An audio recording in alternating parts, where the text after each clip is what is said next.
For 7 nights in a row, a creepy red bus stopped in front of my house at 3:33 a.m. This was odd because, like most towns in America, Frost Hollow didn't have any buses or public transport.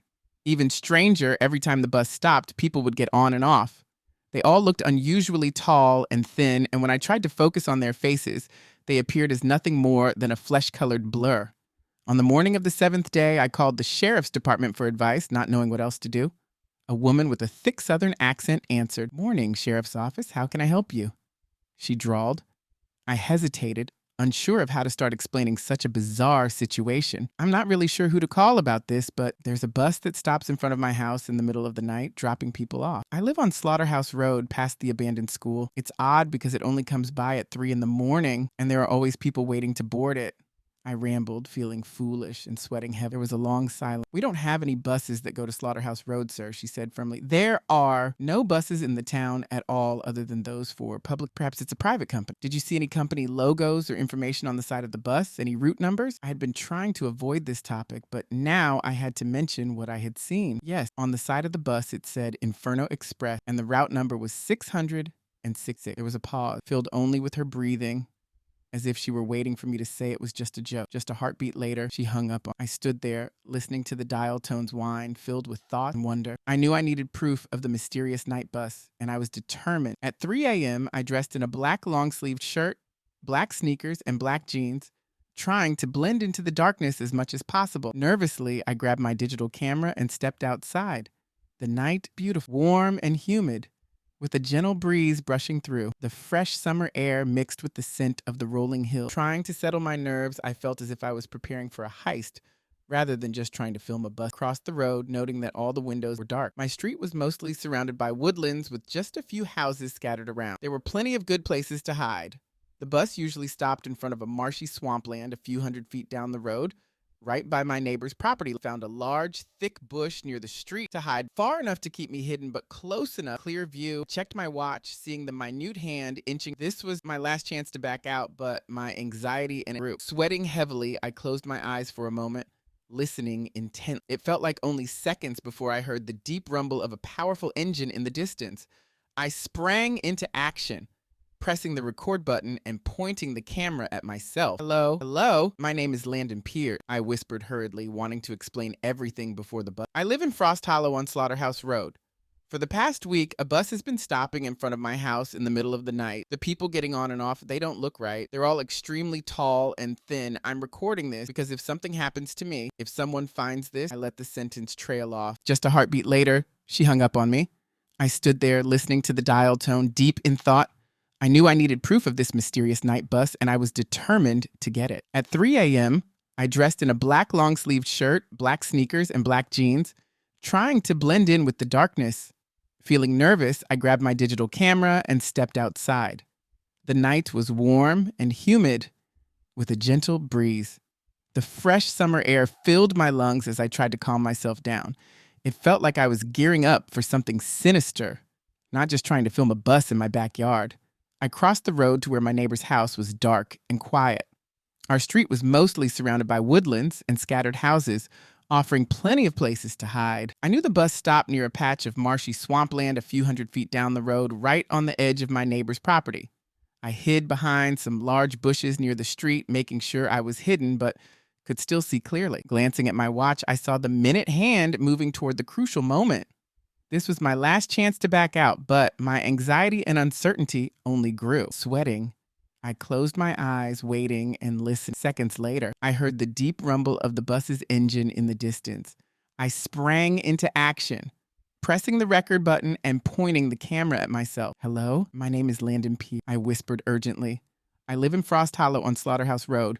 For the past week, a bus has been stopping here in the middle of the night. People getting on and off. They don't look right. They're all extremely tall and thin. I'm recording this because something happens to me if someone finds this." I let my voice trail off into silence. Their arms were so long they nearly reached their feet, and their fingers were long and twisted like the gnarled root of a tree. They wore orange jumpsuits similar to those worn by prisoners during the area war. Their smooth, hairless skin seemed to ripple slightly as if they breathed through it.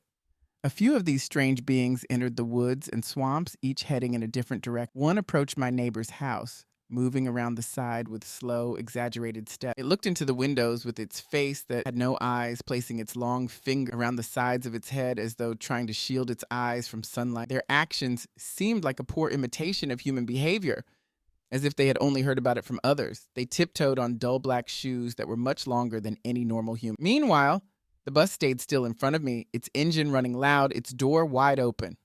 I watched the driver push himself up from his large seat. He moved forward, bending his smooth, hairless head as he stepped down from the bus. Like the other faceless creatures, his movements were exaggerated and almost childlike. His large black eyes shone with madness. He held his arms up, moving his claw-like hands back and forth with each step. I felt a growing horror as I realized he was coming toward me, and his head snapped up to face me, his bulging eyes looking more excited and manic. My heart pounded as I frantically looked for an escape. The driver's pale, hairless face broke into a wild grin, pushed through the thick bushes at the road's edge. His eyes locked. In that moment of terror, I scrambled to my feet and tried to run into the forest, but behind me was a swampy air. As I took a step back, my foot sank deep into the muddy ground. Muddy brown water flooded over the mossy ground, collapsing under my weight. Shit, I cursed, flailing my arms as I almost fell into the foul water. Suddenly, a hand shot out, grabbing me by the back of the neck with a searing heat as if its owner was burning with fever. My digital camera slipped from my grip and hit the swampy ground with a wet thud. "Get off me!" I screamed, struggling against the iron grip on my neck. I couldn't see the bus anymore, but I felt myself being dragged backwards. I stumbled, trying to stay upright. My feet snagged on sharp rocks and roots, but the fingers clamped around my neck never loosened. Whenever I nearly fell, the hand yanked me back to my feet, the fingers digging painfully into my flesh. I felt trickles of blood run down my back and neck. When we reached the pavement, the driver threw me down hard in front of the bus steps. My skin tore on my knees and elbows, and I felt the sting of cuts and bruises. Raising my head, I blinked slowly, my vision blurry. Looking up through the open bus door, I realized the driver's seat was empty.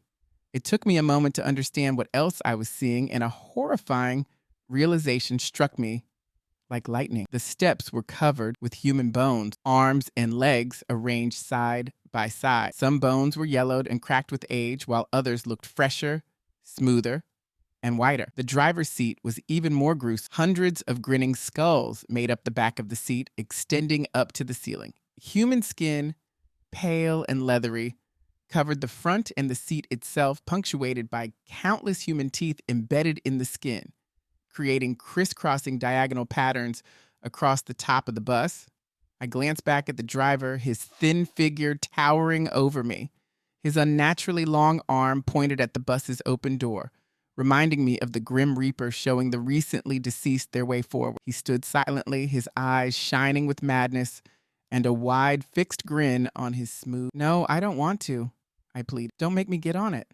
I'm sorry. I'm so sorry. I should never have come out here." The driver remained motionless, his face resembling a grinning death mask. Behind him, I noticed that movement. Two tall, faceless humanoids in bright jumpsuits appeared to board the bus. They stood beside the driver, their blurred heads tilting down as if to look at me, though I doubted they could see without eyes. Suddenly, the two humanoids moved quickly toward me, their skinny arms. I tried to crawl away, but in moments, they had grabbed my wrists with their scorching, feverish skin. They lifted me. I screamed for help, hoping my neighbors would hear, but it was useless. Pushed me through the door into a fiery red light. Inside, every seat was occupied by tall, thin people, smooth, rippling faces that distorted when I tried to focus on them. The creatures forced me toward the back of the bus, where a boy around 10 or 11 sat alone, looking terrified. They threw me into the seat next to him and walked away. From the front, I heard the bus door closing with a creak of rusted hinges. The driver was back in his seat, his eyes meeting mine in the rearview mirror, still grinning. "How did you get here?" the boy asked in a shake. I turned to look at him, struck by his pale skin, dark eyes, and black hair that gave him a slightly vampiric, kidnap. "What's going on, kid? Who are these people? Where are they taking us?" I kept glancing up to see if anyone was watching. The faceless humanoids sat frozen in their seats, their blurred heads facing straight ahead, motionless. Only the driver seemed alive as he shifted the bus into drive and began to move forward. "They're taking us to the playpen," the boy said. "They showed it to me in my dreams." I used to see these faceless, tall, and skinny people looking in my window at night. I told my parents, but they thought I was just having nightmares. But in my dreams, they showed me everything. Okay, so what is it? What did you see? I asked. His face turned pale and he shook his head. I don't think you want to know, he replied. We'll both be there soon enough and then you'll see for yourself. I learned the boy's name was Ian and I told him my name was Landon.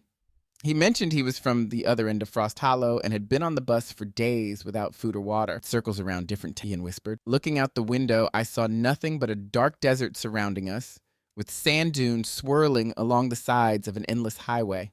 I hadn't noticed when the outside world had changed from forest to desert. Those faceless things, they enter your home, get into your head and your dreams. They make you think terrible thoughts. They used to scream at me that I needed to kill myself, he said. I called them the stalkers. That's a good name for them, I replied absently, still staring out at the shadowy dunes. We're not getting out of this alive, are we, Ian? I asked, feeling hopeless. Probably not, he responded, his voice empty of hope. On the horizon of the stark, dark desert, a black monolith rose high into the air. It resembled a lighthouse in shape, but had no windows, and its outer walls shone like polished obsidian or onyx. The structure seemed to rise hundreds of stories into the cloudless sky. The bus began to slow down, and crimson lights flickered on overhead. Looking forward, I noticed that all the stalkers had turned their blurred heads to stare directly at me and Ian. The driver also kept glancing at us through the rearview mirror as the bus came to a halt. Now arriving at the playpen, announced a robotic female voice calmly from the speakers embedded in the walls. Front door swung open. Apart from the engine's idle hum, silence enveloped. I think they want us to get out, Ian whispered, standing up nervously. I wanted to resist, to refuse, but with dozens of faceless stalkers watching us, my courage waned. With shaky legs, I stood and followed Ian down the aisle. The faces of the stalkers turned to follow our movement, their features blurring and rippling as if excited.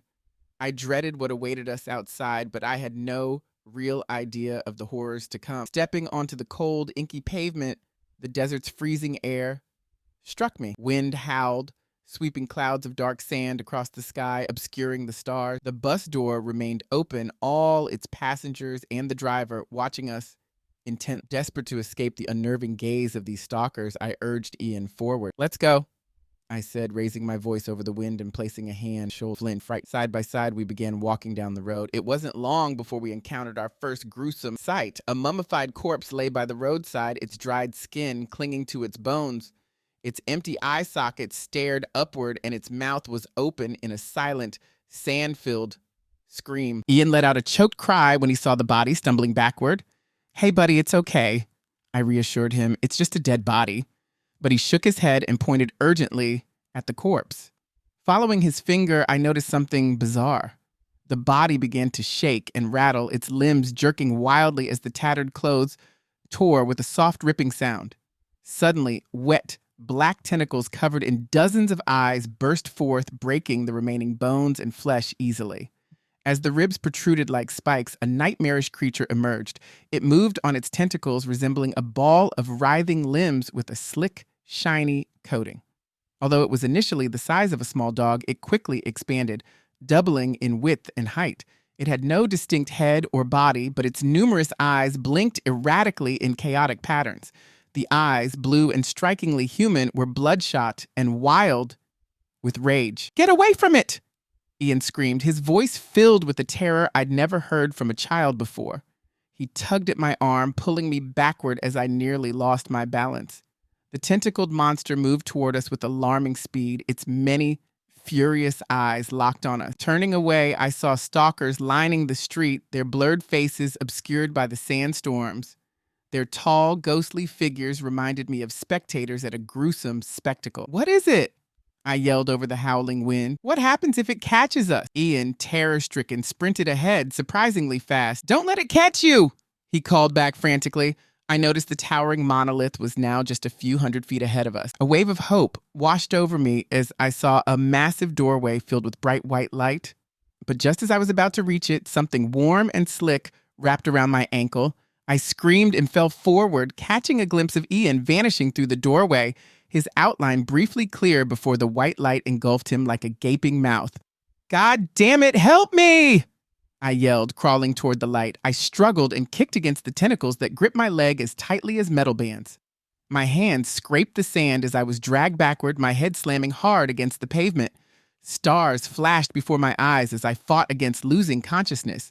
In the shadows, I could see more stalkers watching from a distance, their forms seeming to ripple with excitement at the prospect of my impending doom. More tentacles wrapped around my waist, and I turned to see furious, dilated eyes just inches from my face. A tendril lunged toward my mouth while others pinned my head down. I didn't know what it would do once inside me, but I instinctively feared it would be dreadful. Suddenly, I heard a hoarse yell and felt a heavy impact on the creature on my chest. The tentacles quickly withdrew from my face, their eyes shifting toward some new threat. A thin man with a long beard and haunted look stood over me, wielding a homemade club crafted from sandstone, its end jagged and pointed. The tentacled creature hissed like a snake as the man struck it again. At last, it released me. I rolled away, coughing and gasping. "Run, you idiot!" the man shouted, plunging the sharp point of his club into one of the creature's eyes. The creature's eye burst in a spray of black blood and clear fluid, its hiss turning into a twisted scream that sounded like hundreds of voices yelling together.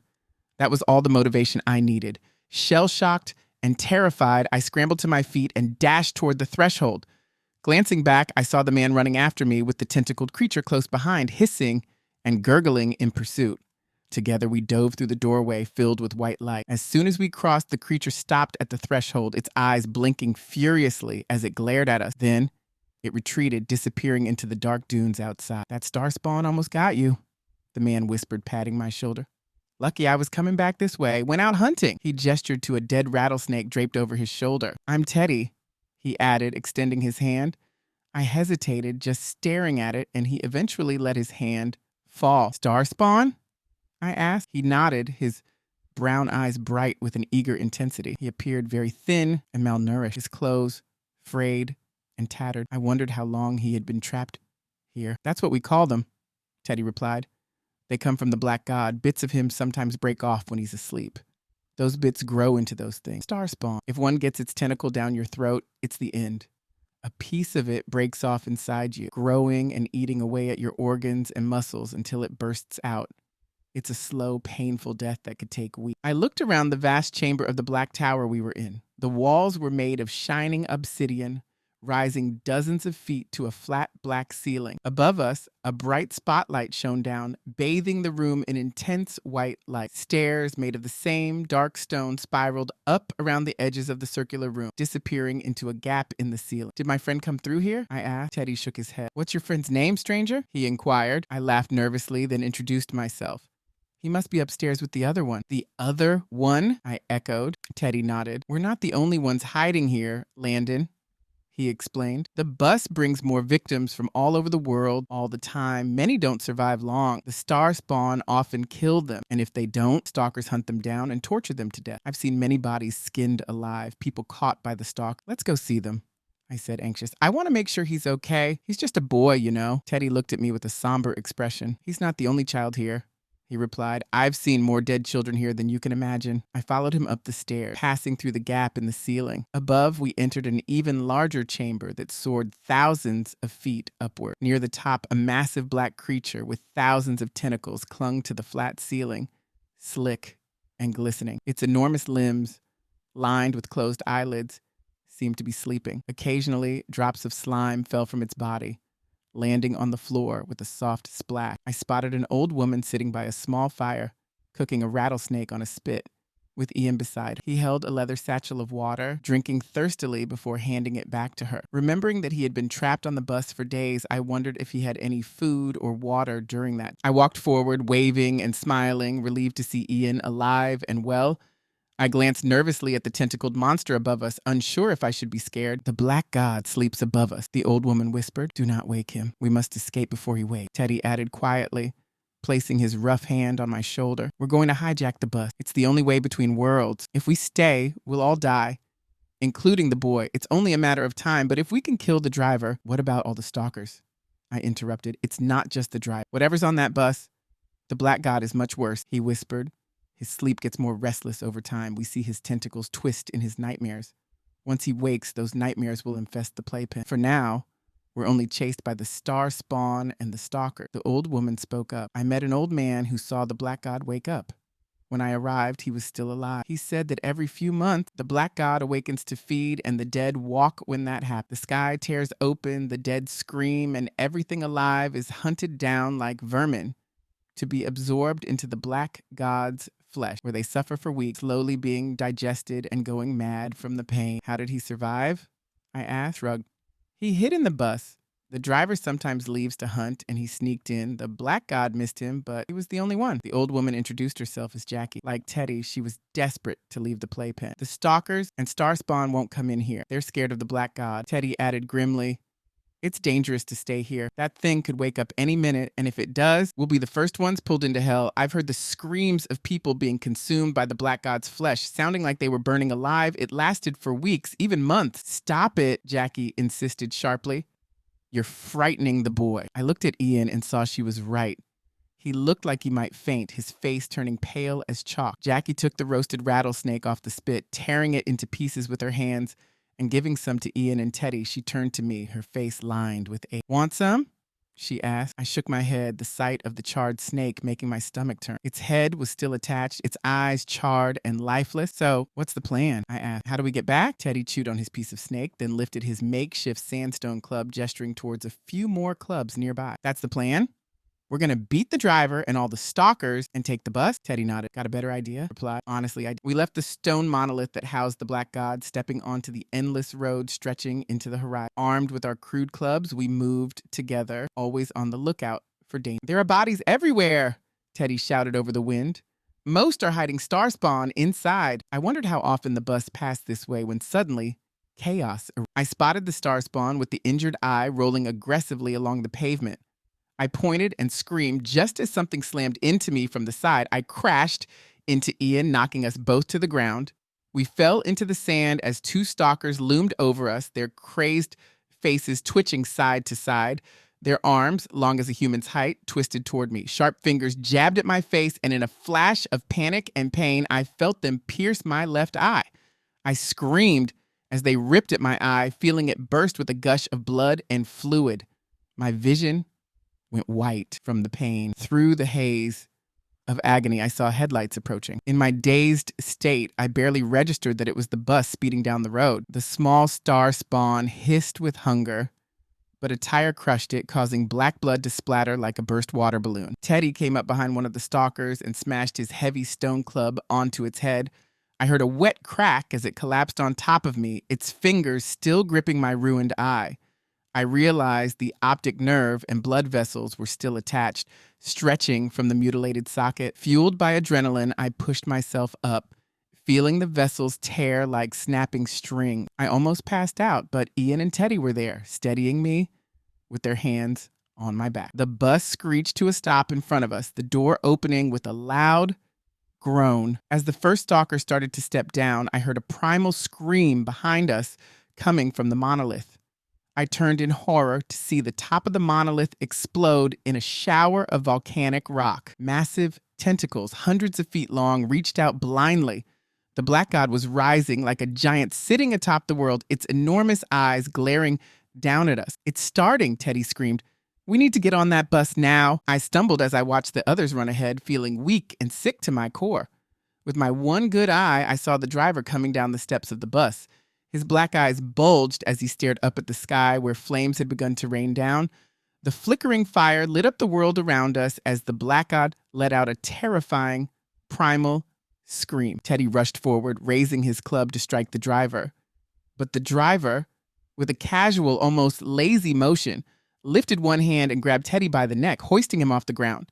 His sharp fingers dug deep into Teddy's flesh, and I heard a sickening gurgle as Teddy tried to bring his club down. The driver, unfazed, threw Teddy's broken body to the side of the road. Teddy lay twitching, choking on his own blood, his eyes rolling back in his head. Jackie and Ian attacked the driver together. Coming at him from both sides, Ian struck at the driver's long, thin leg while the driver slashed at Jackie's face. I heard the crack of bone as Ian's blow landed, causing the driver's leg to buckle. The driver's furious, lidless eyes locked onto Ian as he fell, dragging the boy down with him. I saw Jackie lying on the ground nearby, deep stab wounds piercing her eyes and brain, blood pouring from her motionless body. Desperate, I stumbled forward and swung my club down on the back of the driver's head. His skull crumpled under the blow, but not before he clawed at Ian's face and neck, slashing his throat open. As I heard Ian's gurgling cries, I scrambled onto the bus, sickened by the sight of so much blood. And I rushed up the steps, never looking back, my vision fading to white from the pain. I managed to start the bus, and the engine roared to life, its powerful sound filling me with a sense of relief. I drove down the dark, freezing streets of the playpen, my hand sticking to the steering wheel, covered in gore and clotted blood. When I glanced in the rearview mirror, I had to fight the urge to scream. Every seat was occupied by stock, their blurred faces fixed straight ahead, their long, mannequin-like bodies twitching and jerking. As if they shared a single hive mind, they all stood up in unison. Ahead, the dark street vanished into a spiraling vortex, the color of fresh blood. I floored the accelerator, pushing the bus as fast as it could go. Too afraid to look back and see what the stalkers might do, I drove straight into the vortex, speeding up to 70, then 80 miles an hour. The blinding torrents of crimson light faded, revealing my street, Slaughterhouse Road. I slammed on the brakes and quickly glanced back, only to find a stalker just inches behind me, its twisted fingers reaching out, trying to grab me. Their heads jerked violently from side to side, blurring and twitching, while their arms vibrated with seizure-like movements. I heard a chilling cry, a sound that was like a single voice filled with anticipation and bloodlust. I threw open the door and tumbled out of the bus as sharp fingers clawed at my head and scalp. Fresh blood streamed down my face as I crawled across the pavement, screaming and crying. Thankfully, one of my neighbors heard me and came out, shining a flashlight on my bloody, mutilated face. Shortly after I lost consciousness, I remember waking up in the hospital, but my nightmares are always about the playpen and the black god, and I think they always will be. If you enjoyed this story and want to hear more, don't forget to hit that subscribe button and ring the notification bell so you never miss an update. Share this video with your friends, and if you have any thoughts or theories, drop them in the comments below. I'd love to hear from you. And of course, give this video a thumbs up if it gave you chills. Thanks for watching, and I'll see you in the next one.